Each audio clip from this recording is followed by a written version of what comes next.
জাহান্নামী চিৎকার করবে আর বলবে, আল্লাহ একটু সময় দেন, একটু বিরতি দেন, একটা মিনিট কদ্দুর আমার জিরাইতে দেন, আমি পারতেছি না মালিক আগুনে। এই মালিক, আমার শরীরটা জ্বলা পুরা ছাই হয়ে গেছে, আমি আর পারছি না মাওলা, আমার একটু বিরতি দেন, 10টা মিনিট কদ্দুর বিরতি দেন, এই আগুন আমি সইতে পারছি না। আল্লাহ তাআলা বলবেন, লা ইউফাত্তারু আনহু, না নাফরমান, 1 সেকেন্ডের বিরতি মিলবে না।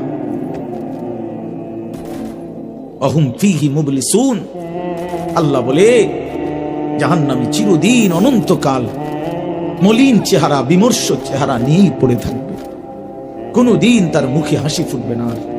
ফেরেশতারা জাহান্নামকে 70,000 আগুনের শেকল দিয়ে টেনে হাসরের ময়দানে উপস্থিত করবে। মানুষগুলো সচক্ষে জাহান্নামকে দেখবে। জাহান্নাম একটা বিকট তারা আগুনের গর্জন, তীব্র আগুনের যখন একটা গর্জন উঠবে, আল্লাহর কসম নবী বলছে, পুরা হাসরবাসী তখন চিৎকার দিয়া বলবে, ইয়া রব্বি নাফসি নাফসি, হায় মাওলা আমাকে বাঁচান, আমাকে বাঁচান। এই প্রথম হাসরবাসী কথা বলবে, তাফসীরে আছে, হাদিসে, মানে প্রথম চুপচাপ দাঁড়ায় থাকবে, কিন্তু জাহান্নামকে যখন দেখবে, জাহান্নামের চিৎকার যখন শুনবে, তখন পুরা হাসরের ময়দানে চিৎকার উঠবে, ইয়া রব্বি নাফসি নাফসি, আল্লাহ আমাকে বাঁচান। নবী সাল্লাল্লাহু আলাইহি ওয়াসাল্লাম বলেন, আল্লাহ তাআলা ফেরেশতারা যেন দেখায় দিবে ইব্রাহিম আলাইহিস সালামকে, ওই যে আপনার ছেলে ইসমাঈল, তার ব্যাপারে কিছু বলবেন। ইব্রাহিম আলাইহিস সালাম বলবেন, ইয়া রব্বি নাফসি নাফসি, এই মাওলা আমাকে বাঁচান, আমাকে। ওর বিষয়টা ওদের।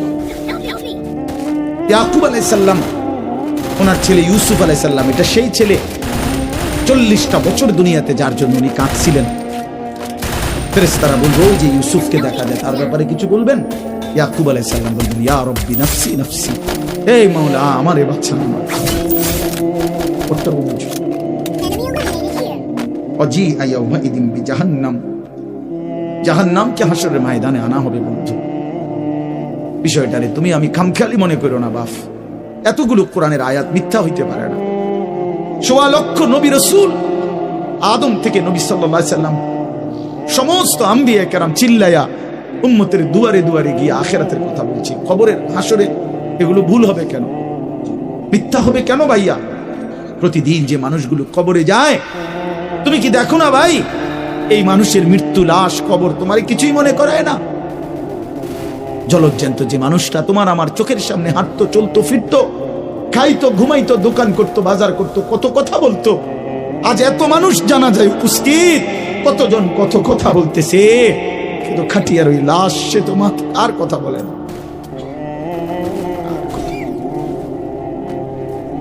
আর কথা বলে না। আমি তো আমার বাবার লাশ দেখছি, আমার বাপ সারা জীবন দেখতাম, আব্বারে দেখছি আমি বুঝাওয়ার পরে সারাক্ষণ বলতো, আমার সময় নাই, সময় নাই। আমার মসজিদ, আমার স্কুল, যে বাবারে দেখতাম ফজরের পর থেকে রাত 11টা পর্যন্ত শুধু দৌড়াইতেন, শুধু ব্যস্ত ছিল, সেই বাপ একদিন স্তব্ধ হয়ে গেছে। মৃত্যু বাবাকে একদিন থামাই দিছে, বন্ধু তুমি কি কোনো লাশ দেখো নাই? কেমনে এত লম্বা সময় নামাজ না পড়া থাকে ভাইয়া? 365 দিনে খোদার একটা বছরে।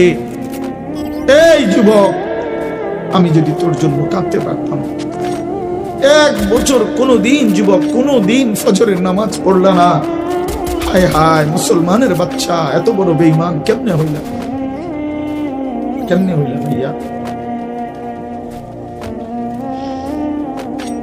এ কেমন জিন্দেগি ভাই? কোনদিন নামাজ পড়বা না? একজন মুসলমান 30 বছর মিথ্যা বলে, বসেন ভাই, একজন মুসলমান 30 বছর সুদ খায়, ওফো, এটা কেমন ভাইয়া? হ্যাঁ নওজোয়ান, মোবাইল চালাইয়া খুব রঙে আসো, মানুষের বেডি চাও, আর সারা রাত উলঙ্গ নর্তকী দেখো, আর সারাদিন কইরা বন্ধুদের সাথে আড্ডা দিয়া খুব একটা মোসে আসো, অপেক্ষা করো টাঙ্গাইয়া ফিরবে, অপেক্ষা করো, রঙের গুড্ডি শেষ হয়ে যাবে, একদিন দেখবা দুনিয়ার যুবক নাই, হয় বৃদ্ধ হয়ে গেছো নয় কবরে চলে গেছো।